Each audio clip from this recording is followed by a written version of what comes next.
오늘 우리가 함께 보실 하나님 말씀은 로마서 8장 12절에서 17절까지의 말씀입니다. 신약성경 249페이지 전으로 있습니다. 로마서 8장 12절에서 17절까지의 말씀을 저와 여러분이 한 목소리로 합독하시겠습니다. 그러므로 형제들아 우리가 빚진 자로 돼 육신에게 져서 육신대로 살 것이 아니니라. 너희가 육신대로 살면 반드시 죽을 것이로되 영으로서 몸의 행실을 죽이면 살리니 무릇 하나님의 영으로 인도함을 받는 사람은 곧 하나님의 아들이라. 너희는 다시 무서워하는 종의 영을 받지 아니하고 양자의 영을 받았으므로 우리가 아빠 아버지라고 부르짖느니라.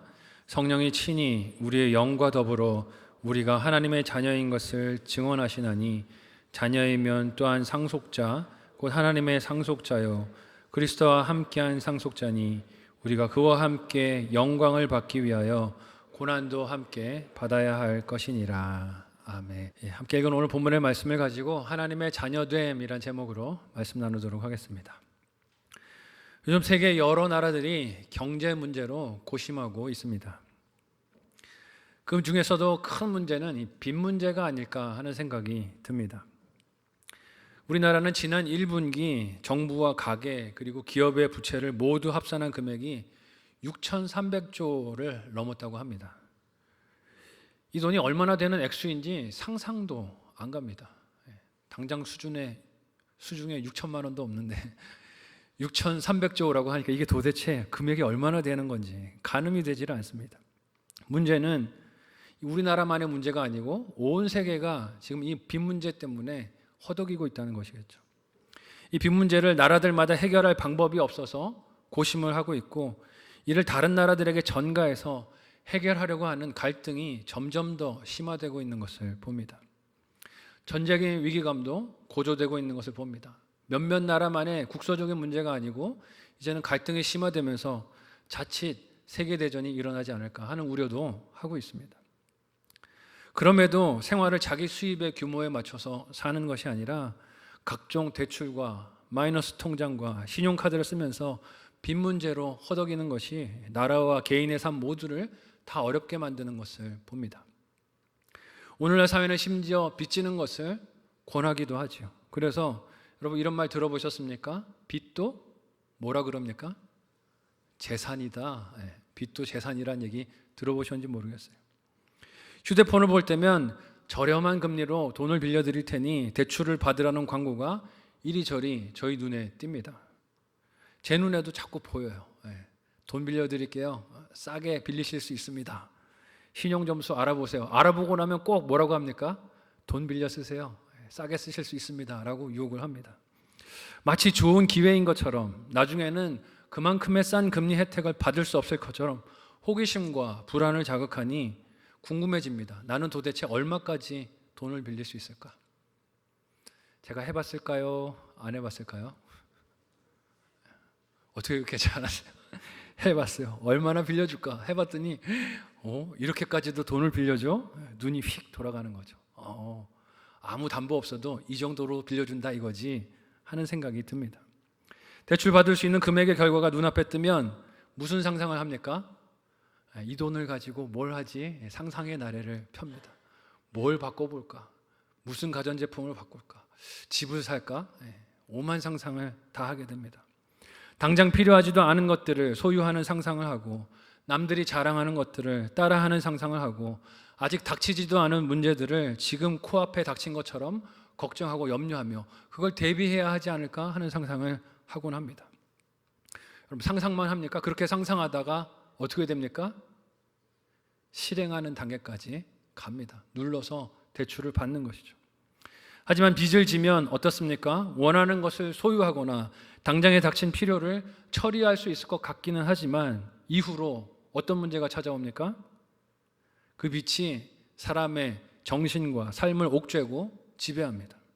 삶을 누리는 것이 아니라 삶에 눌리게 되는 거죠. 이후로 무슨 일을 하려고 해도 늘 내가 지게 된 빚의 문제를 생각하지 않을 수가 없습니다. 위축이 되는 것이죠. 앞으로 삶에 무슨 계획을 세우든지 어떤 기대와 희망을 가지든지 내가 진 빚이 그 생각과 기대에 지대한 영향을 미치게 됩니다. 사도 바울은 예수 그리스도의 복음을 로마 교회의 성도들에게 증거하며 성도가 육신의 빚에 눌려 사는 존재일 수 없음을 증언합니다. 왜냐하면 하나님께서 성도를 자녀로 입양을 하셨고 더 이상 육신의 빚, 즉 죄의 대가에 대하여 눌릴 책임이 없기 때문이라고 말씀을 하세요. 그러나 우리는 탕감받은 나의 자녀된 정체성을 잊어버리고 살 때가 너무 많습니다. 그래서 다시 죄의 책임을 내가 져야 한다라는 채무감에 짓눌리고 시달리는 때가 왕왕 있어요. 그러나 하나님의 말씀을 묵상하며 찔리고 그 말씀을 통해서 내 죄를 깨닫게 되고 돌아서려고 분투하는 것은 죄를 내 힘으로 해결하려는 것이 아닙니다. 착각하지 말아야 해요. 오히려 예수 그리스도께 그것을 내어드리고 진정한 평안과 자유를 누리는 영적 성숙과 성장을 위해서 말씀 묵상하고 내 죄를 보고 회개하고 돌이키는 것입니다. 마치 입양된 자녀가 자신을 택하여 자녀 삼은 부모의 기대와 사랑을 따라서 양육받으며 성장해 자라가는 것과 같습니다. 오늘 말씀을 통해 하나님은 우리가 자녀로서 하나님의 어떤 사랑을 받고 있다라고 이야기합니까? 명절을 맞이하는 우리에게 이 말씀을 통해 하나님이 주시는 위로와 응원이 무엇인지 생각해보고 은혜 받고 한 주간의 우리의 신앙생활에 적용되시기를 예수님의 이름으로 소원하고 축복합니다. 첫 번째로 하나님의 자녀는 성령으로 인도함을 받는 존재라고 하십니다. 여러분, 빚을 전부 탕감받은 사람이 다시 그 빚을 떠안겠다라고 하면 우리는 그 사람을 뭐라고 부를까요? 한번 따라해 보시겠습니다. 바보. 바보라고 부릅니다. 빚을 다 탕감받았는데 그걸 다시 내가 떠안겠습니다 하면 바보 아닙니까? 멍청이 아닙니까? 왜 그런 미련한 짓을 하려고 한단 말입니까? 근데 예수님께서 나에게 있는 모든 죄의 빚을 탕감하시고 자유를 주셨음에도 그 자유를 우리는 누리지 못하고 살 때가 많습니다. 이 착각과 오해를 성도에게서 본 바울이 오늘 말씀에서 무엇을 이야기합니까? 함께 오늘 본문 12절을 한 목소리로 읽어보도록 하겠습니다. 함께 읽습니다. 시작. 그러므로 형제들아 우리가 빚진 자로 돼 육신에게 져서 육신대로 살 것이 아니니라. 아멘. 12절의 가장 앞단어가 그러므로라고 등장하고 있습니다. 그걸 보면 앞에 나온 문장들에 연결되어 있는 문장인 것을 알 수 있어요. 로마서 8장 1절에서 11절은 성도가 예수 그리스도 안에 있는 존재이기에 결코 정죄함이 없고 그 성도가 된 것이 육신에게 이끌린 결과가 아니라 그 마음에 찾아오신 성령 하나님으로 되어진 일인 것을 증언합니다. 이것을 그러므로라는 12절의 접속사가 받은 것이에요. 우리가 성도가 된 것이 사람이 선을 행한 어떤 행동에 대한 결과가 아니고 대가가 아니고 율법의 계명들을 잘 지킨 보상으로 된 일이 아니라는 겁니다. 뭘 잘했기 때문에 우리가 하나님의 자녀가 된 것이 아니에요. 우리가 성도가 된 것이 사람이 어떤 선을 행한 대가가 아니고 율법의 계명들을 지킨 보상으로 된 것이 아니라는 점을 기억해야 해요. 그러면 무엇으로 한 사람이 성도가 됩니까? 성령님께서 그 사람을 예수로 주와 그리스도가 되심을 보고 믿게 하심으로, 즉 하나님의 전적인 견인으로 성도가 되는 것인 줄 믿으시기 바랍니다. 내가 한 게 아니고 성령 하나님이 내 눈을 열어주셔서 예수를 주로 보게 하시고 그리스도로 시인하게 하시고 믿게 하시고 내 입으로 고백하게 하셔서 우리가 성도가 된 것이에요. 그럼에도 성도된 삶의 외형을 볼 때 어떤 것들이 보입니까? 여전히 약한 행실과 육신을 따르려는 넘어짐이 보입니다. 그러니 그 행실과 넘어짐이 죄의 빚을 계속 해결하지 못한 모습처럼 내 눈에 들어올 때가 있다는 것이에요. 이에 대해 바울은 그런 모습이 보여도 그것이 육신에게 빚을 져서 갚아야 할 것이 있는 것이 아니라고 합니다. 이유가 무엇입니까? 함께 오늘 보면 13절을 한 목소리로 읽어보도록 하겠습니다. 함께 읽습니다. 시작. 너희가 육신대로 살면 반드시 죽을 것이로되 영으로서 몸의 행실을 죽이면 살리니. 아멘. 이 말씀은 언뜻 보면 이해가 좀 어렵게 보입니다. 바울은 성도가 육신대로 살면 반드시 죽는다고 해요. 이게 무슨 뜻일까요? 죄의 문제에 대해서 여전히 예수 그리스도를 의지하는 것이 아니라 율법을 사람의 의지와 노력으로 지키면서 해결하려고 하면 결국에는 실패한다는 뜻입니다. 여기서 반드시 죽는다는 죽음은 구원을 주시는 영생을 뜻하는 거예요. 왜냐하면 이 육신의 죽음은 예수를 주로 맞이한 사람도 예외 없이 마주할 일이기 때문에 그렇습니다. 그래서 영생을 얻는 것은 사람에게서 출발하는 노력과 수고로는 안 된다는 이야기예요. 그러면 성도는 죄에 대해서는 아무것도 하지 않아도 괜찮은 것일까요?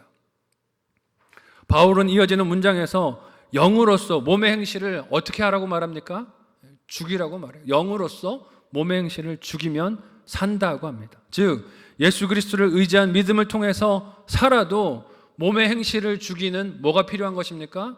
성화의 과정, 성숙의 과정이 있어야 한다는 것이에요. 이는 구원을 보상으로 얻기 위한 선행이나 노력을 말하는 게 아닙니다. 성령님께서 오셔서 예수를 나의 주와 그리스도로 영접하게 하셨을 때 하나님께서 주신 그 은혜에 합당하게 살고자 하는 마음, 그리고 성령의 힘으로 죄와 힘써 싸우는 영적 전쟁을 뜻하는 것이에요. 그렇게 몸의 행실을 죽이면 살 것이라고 사도 바울이 권면합니다. 하지만 싸우라는 말 앞에서 우리는 자꾸 나의 연약한 현실이 보여서 위축되지 않습니까? 또 실패할 것이 염려됩니다. 나의 약한 의지와 나의 약한 결심과 나의 연약한 실행력이 보여서 두려움이 찾아오는 것이죠. 그러나 이런 염려와 두려움들은 죄와 싸우는 것을 인간의 의지나 인간의 기능으로 해야 하는 일로 보기 때문이에요. 이런 두려움과 염려들에 대해 바울이 성도가 어떤 존재라고 오늘 본문에서 말합니까? 함께 14절에서 15절을 함께 읽어보도록 하겠습니다. 같이 읽습니다. 시작. 무릇 하나님의 영으로 인도함을 받는 사람은 곧 하나님의 아들이라. 너희는 다시 무서워하는 종의 영을 받지 아니하고 양자의 영을 받았으므로 우리가 아빠, 아버지라고 부르짖느니라. 아멘. 13절에서 바울은 영으로 몸의 행실을 죽이는 것을 말했습니다. 하지만 무슨 일이든 무슨 말이든 사람 중심으로 생각하고 듣는 사고 구조로 이 말씀도 이렇게 들을 수 있어요. 자칫 내가 성령을 써서 영을 써서 내가 어떤 일을 하는 것이라고 판단하기 쉽습니다. 그래서 바울이 하는 말이 무엇입니까? 영으로 몸의 행실을 죽이는 것은 이미 하나님의 자녀로 부름받은 성도는 충분히 가능한 일이라는 것입니다. 믿으시기 바랍니다. 하나님의 자녀면 영으로 영적 전쟁을 감당하는 것 할 수 있는 일이라고 하세요. 이에 대한 우리는 확신을 가져야 합니다. 왜냐하면 하나님의 자녀됨은 성령님께서 그를 붙드셔서 인도하여 주지 않으시면 불가능한 일이기 때문이에요. 그래서 복음을 들었을 때 예수 그리스도의 십자가에 죽으신 일과 예수 그리스도께서 십자가에 죽으신 일과 부활이 나를 위한 것임을 믿게 되고 나의 죄를 회개하며 세례를 받는 것은 그 자체로 벌써 뭘 증명합니까? 내가 성령의 인도하심을 받고 있다라는 것을, 내가 그 성령의 인도함을 받는 존재인 것을, 하나님의 아들과 딸이라는 것을 나타내는 증거가 되는 것이에요. 그래서 바울이 16절에서 하는 말이 무엇입니까? 다시는 무서워할 필요가 있어요? 없어요? 없다고 하십니다. 무서워할 필요가 없다고 하세요. 몸의 행실들을 따라 사망으로 내쳐질까 봐 염려하지 말라는 것입니다. 이를 바울은 종의 영이 아닌 양자의 영을 받았다라고 합니다. 그 자녀됨의 모습이 하나님을 아빠, 아버지라고 부르는 관계에서 나타난다고 하세요. 여러분, 자녀와 부모의 관계가 어떻게 확인이 됩니까? 때로 자녀가 부모의 마음을 아프게 하는 죄를 범하고 때로는 그 기대에 어긋나는 행동을 해서 회초리를 맞고 징계를 당하더라도 그 속에 담겨있는 사랑을 통해서 확인되는 게 부모와 자녀의 관계가 아니겠습니까? 물론 잘못에 대한 징계를 받는 두려움도 있지만 그 징계는 부모의 사랑이 있다는 반증이에요. 오히려 뭔가를 잘못했을 때 부모가 때리고 회초리를 들고 혼을 내고 내가 눈물을 쏟는 건 사랑을 받는다는 증거입니다. 그래서 하나님의 자녀는 죄로 실패하고 넘어지는 일을 만나도 하나님은 멀리하는 길이 아니라 오히려 어디로 갑니까? 하나님 품 가까이로 나아갑니다. 오히려 그 긍휼과 자비하심을 구하기 위해 하나님 품에 가까이 들어가는 것이죠. 저희 가정에서 딸이 엄마에게 야단 맞는 경우를 왕왕 봅니다. 어제도 봤어요. 야단을 맞을 때 저는 그런 확신이 더 생겨요. 당장은 일단 야단 맞는 게 억울하고 분통이 터지니 저희 딸이 울면서 자기 방으로 쾅 들어갑니다. 문을 딱 닫아요. 그러면 속에서 저것이 하는 마음이 들지만 그래도 좀 참고 봐요. 무슨 상황이 벌어지나. 시간이 좀 지나면 어떻게 될까요? 저희 딸이 안에서 흑흑흑 하고 울다가 문을 열고 나옵니다. 문을 열고 나와요. 그리고 엄마 옆에 가만히 와서 뭐라고 할까요? 엄마한테 안아줘라고 합니다. 엄마 안아줘. 그러면서 잘못했어요 하는 거죠. 내가 고집비어서 엄마 마음을 아프게 했으니 미안합니다. 잘못했어요라고 눈물을 쏟습니다.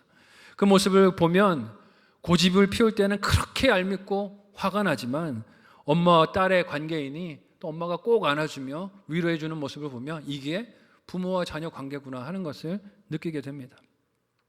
우리와 하나님의 관계도 마찬가지인 줄 믿으시기 바랍니다. 하나님의 자녀는 성령으로 인도함을 받아 구원받을 수밖에 없습니다. 옆 사람에게 이렇게 인사하겠습니다. 망하기는 틀렸습니다. 왜 웃으세요? 예수를 나의 주와 그리스도로 고백한 인생은 망하기는 틀린 인생입니다. 그 여정에서 잠깐 넘어지고 방황하는 어려움도 겪지만 다시 하나님을 아빠, 아버지로 부르고 그 품 안에 뛰어들어 회복과 나음을 얻는 존재가 하나님 자녀인 줄 믿습니다. 내가 성령으로 인도함을 받는 하나님의 자녀인 것을 늘 잊지 않는 저와 여러분 모두가 되시기를 예수님의 이름으로 간절히 소원하고 축복합니다. 한번 묵상하고 적용해 보시기를 바랍니다. 첫 번째 묵상, 적용 질문을 드립니다. 첫 번째는요, 예수를 믿게 된 것이 성령께서 이끄신 일임을, 은혜임을 믿습니까? 예수를 믿게 된 것이 성령께서 이끄신 은혜임을 믿습니까? 그렇다면 맡겨야 할 나의 두려움은 무엇입니까? 생각하시고 또 적용도 해보시면 좋겠어요. 두 번째로, 하나님의 자녀는 영광을 향한 고난도 받는 것이라고 하십니다. 하나님의 자녀가 된 성도가 그 구원을 이루시는 하나님의 인도하심을 신뢰해야 하겠지만 이것도 사람의 의지와 결심만으로는 되는 것이 아닙니다. 그래서 바울은 성도가 하나님을 아빠, 아버지로 부르며 신뢰하는 일에 어떤 증거가 있다고 합니까? 함께 오늘 본문 16절을 한 목소리로 읽어보겠습니다. 같이 읽습니다. 시작. 성령이 친히 우리의 영과 더불어 우리가 하나님의 자녀인 것을 증언하시나니. 아멘. 성도가 하나님의 자녀가 되는 것, 즉 세례를 받고 교회 공동체의 한 일원이 되는 것은 그저 사람이 선택하고 결심했기 때문이 아닙니다. 이를 바울은 성령께서 친히 성도의 영과 더불어서 증언하시는 일이라고 이야기해요. 한 사람이 예수를 주와 그리스도로 고백하는 변화가 성령님께서 그와 함께 하시며 이끌어 주신 증거라는 것입니다. 이 구절을 읽고 묵상하면서 저희 부부가 세연이를 딸로 맞이하던 날이 생각이 났습니다. 오늘 본문이 말하는 장면과 같이 저희 부부는 세연이를 입양해서 엄마와 아빠가 되었어요. 이를 공식적으로 하기 위해서 법적으로 수용해야 할 의무와 책임들을 서명하면서 받아들였습니다. 내가 아빠로서, 내가 엄마로서 이 딸을 양육하는 일에 법적인 책임을 지겠습니다 하고 서류에다가 사인을 했어요. 이 아이가 자라는 동안에 부모의 역할을 하겠다는 증명을 한 것이죠. 공증을 받았습니다. 친히 부모가 딸과 부모와 자녀의 관계라는 것을 공식적으로 이 일로 증언한 것이죠. 하나님께서 예수를 주와 그리스도로 믿고 모신 사람을 누구든지 차별 없이 자녀로 삼아주신 것은 하나님께서 그의 아버지가 되심을 성령으로 증언하여 주시고 공증하여 주신 일이라 그러세요. 그러면 부모와 자녀 사이에 어떤 관계가 생깁니까? 상속의 관계가 생기게 됩니다. 부모가 소유한 것이 자녀의 것이 되는 상속의 관계성이 부모와 자녀 관계 사이에 생기게 돼요. 이를 오늘 본문 17절에서 바울은 이렇게 말합니다. 함께 한 목소리로 읽어보도록 하겠습니다. 같이 읽습니다. 시작. 자녀이면 또한 상속자 곧 하나님의 상속자요 그리스도와 함께한 상속자니 우리가 그와 함께 영광을 받기 위하여 고난도 함께 받아야 할 것이니라. 아멘. 자녀와 부모의 관계는 상속이 일어나는 관계인 것을 사도 바울이 증거합니다. 여러분, 이게 얼마나 놀라운 은혜입니까? 놀라는 분이 한 분도 안 계시는 것 같아요. 하나님의 상속자가 되는 게 당연한 은혜 같으십니까? 그렇지 않아요. 저희 딸인 세연이는 저와 아내가 딸로 입양함으로 인해 저희 부부가 소유한 모든 재산을 물려받을 상속자가 되었어요. 물론 가진 것이 별로 없어서 좀 미안하기는 하지만 그래도 내 자녀가 됨으로 인해서 저희가 가진 것은 딸에게 물려줄 수 있는 상속의 관계를 맺게 되었습니다. 그것이 부모와 자녀의 관계를 말해주는 단면이 아니겠습니까? 바울은 하나님께서 택하여 자녀로 삼으신 것은 그의 상속자가 되는 것이며 이는 그 자녀가 상속으로 받을 것이 구약에서 이스라엘 백성에게 주실 약속의 땅을 그때는 뜻했지만 본질적으로는 하나님의 나라이자 하나님 자신이 그 상속의 대상이라고 하십니다. 이를 하나님은 아브라함에게 창세기 17장 7절에서 이렇게 말씀하세요. 우리 같이 한 목소리로 읽어보도록 하겠습니다. 같이 읽습니다. 시작. 내가 내 언약을 나와 너 및 내 대대 후손 사이에 세워서 영원한 언약을 삼고 너와 내 후손의 하나님이 되리라. 아멘. 하나님께서 아브라함과 그 후손에게 무엇이 되겠다고 하십니까? 내가 너의 기업이 될 거야. 아멘이 되시길 바랍니다. 내가 너의 상속이 될 거야. 내가 너의 소유가 될 거야 라고 말씀을 하십니다. 그들의 하나님, 즉 택하여 부르신 사람들에게 그들이 상속으로 받을 기업 자체가 하나님이 되어주시겠다라고 말씀하신 거예요. 여러분, 이것이 인생에 받을 수 있는 최고의 선물인 줄 믿으시기를 바랍니다. 하나님 자체보다 더 큰 상급이, 선물이 우리에게 무엇이 있겠습니까? 하나님을 나의 하나님으로 부르고 섬길 수 있는 것이 제일 큰 선물입니다. 그래서 성도의 예배는 너무 소중하고 귀해요. 왜냐하면 하나님께서 나의 기업이 되시며 나의 하나님이 되신 것을 공적으로 드러내서 고백하고 하나님과 깊은 만남을 갖는 시간이자 자리가 이 예배의 자리이기 때문입니다. 이런 감격적인 기쁨을 나의 예배에서 놓치고 있는 것은 아닌지 돌아보시면 좋겠어요. 하지만 바울은 오늘 본문에서 하나님께서 성도를 그의 자녀로 부르신 것은 영광과 기쁨만 있는 길이, 얻는 길이 아니라고 하십니다. 하나님의 상속자인 성도는 예수님과 함께 상속자가 되는 것인데 그 여정에는 주님과 함께 영광을 받기 위하여 무엇도 받아야 한다고 하십니까? 한번 따라해 보시겠습니다. 고난. 고난도 받을 유업 중에 하나라고 하십니다. 고난도 기다리고 있다고 하세요. 이를 예수님도 자신의 사역하신 모습 속에서 십자가의 고통과 죽음을 통해서 제자들에게 보여주지 않으셨습니까? 자신이 받으셔야 하는 고난에 대해 제자들에게 가르치셨을 때 제자들은 놀라고 두려워했습니다. 그 중에서도 베드로는 주님을 붙들고 항변을 하며 그 고난이 잊지 말아야 할 일이라고 외치기도 했어요. 그러나 예수님께서 그 베드로에게 무슨 말씀을 하셨습니까? 마태복음 16장 22절에서 24절을 같이 한 목소리로 읽어보도록 하겠습니다. 같이 읽습니다. 시작. 베드로가 예수를 붙들고 항변하여 이르되 주여 그리 마옵소서 이 일이 결코 주께 미치지 아니하리이다. 예수께서 돌이키시며 베드로에게 이르시되 사탄아 내 뒤로 물러가라. 너는 나를 넘어지게 하는 자로다. 내가 하나님의 일을 생각하지 아니하고 도리어 사람의 일을 생각하는도다 하시고 이에 예수께서 제자들에게 이르시되 누구든지 나를 따라오려거든 자기를 부인하고 자기 십자가를 지고 나를 따를 것이니라. 아멘. 베드로는 예수님께서 말씀하셨던 고난을 없어야 할 일로 여겼습니다. 그래서 자기 생각과는 다른 말씀에 예수님을 붙들고 항변한 것이에요. 이 항변하다라는 말의 뜻은요, 꾸짖는다는 의미가 있습니다. 제자가 스승을, 선생을 꾸짖은 것이에요. 우리는 이를 교만하다 혹은 주제 파악이 안 된다라고 비판하기는 쉽습니다. 그러나 우리 자신이 정작 베드로와 같을 때가 얼마나 많습니까? 나에게 어려운 일과 고난이 찾아왔을 때, 내 자녀나 내 부모에게 힘든 문제가 일어날 때, 여러 내가 생각하지도 못했던 난관과 문제 앞에 봉착할 때 하나님을 붙들고 우리는 항변합니다. 결코 미치지 말아야 할 고난이 왜 내 삶에 찾아왔느냐고 하나님께 실망했다고 원망을 하며 하나님은 내 생각대로만 일해야 하는 분으로, 존재하는 분으로 그렇게 만들려고 할 때가 많습니다. 그러나 예수님은 이런 베드로의 생각이 하나님의 일이 아닌 사람의 일을 생각하는 것이라고 하십니다. 왜냐하면 그 길은 성령의 이끄심을 따르는 것이 아니라 육신의 생각대로 살려는 길이기 때문입니다. 이를 사도 바울은 오늘 본문에서 자녀라면 받아야 할 고난으로 비유해서 이야기합니다. 고난이 왜 하나님께서 자녀로 부르신 사람의 인생 필수 과목이 됩니까? 그 고난을 통해서 하나님은 그 백성을 하나님의 자녀답게 다듬어 가시고 그 생명력을 더욱 생생하게 드러내시기 때문입니다. 영국 런던에서 어부들이 북해에서 청어를 잡아 항구로 가지고 돌아올 때면 성질이 급한 청어들이 항구에 다 도착하기도 전에 대부분은 죽는다고 합니다. 그런데 한 어부는 똑같이 청어를 잡아서 북해에서 런던 항구로 돌아오는데 거의 살려서 돌아온다고 해요.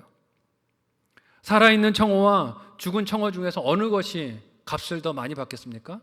당연히 살아있는 게 가격이 더 높겠죠. 말할 필요도 없습니다.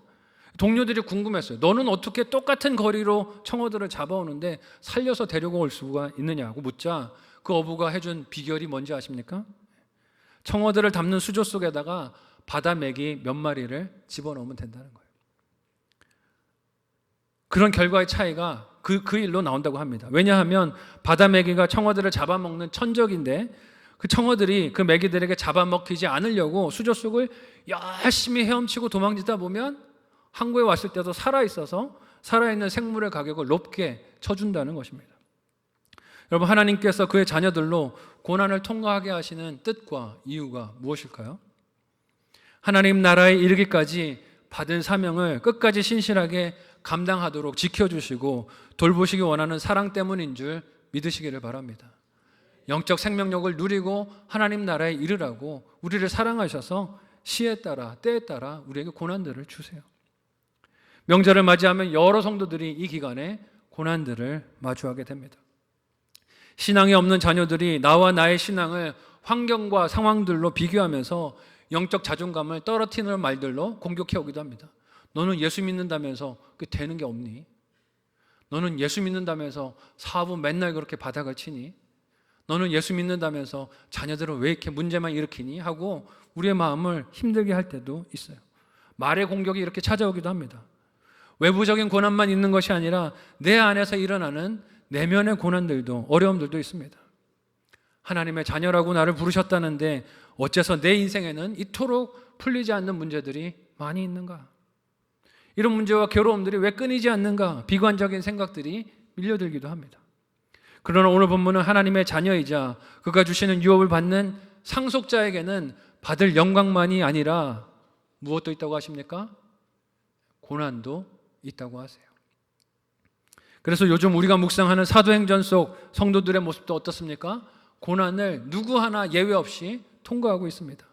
야고보는 헤롯 왕의 칼에 의해 목베임을 당해 죽임을 당했고 베드로는 감옥에 갇히기도 여러 번 했습니다. 한때에는 교회를 핍박했던 사도 바울도 수많은 고난을 겪고 핍박을 받아요. 특별히 바울은 자신이 겪은 여러 고난과 약한 것들이 오히려 나에게 기쁨이다 고백합니다. 고린도후서 12장 10절의 말씀을 우리 같이 한 목소리로 읽어보도록 하겠습니다.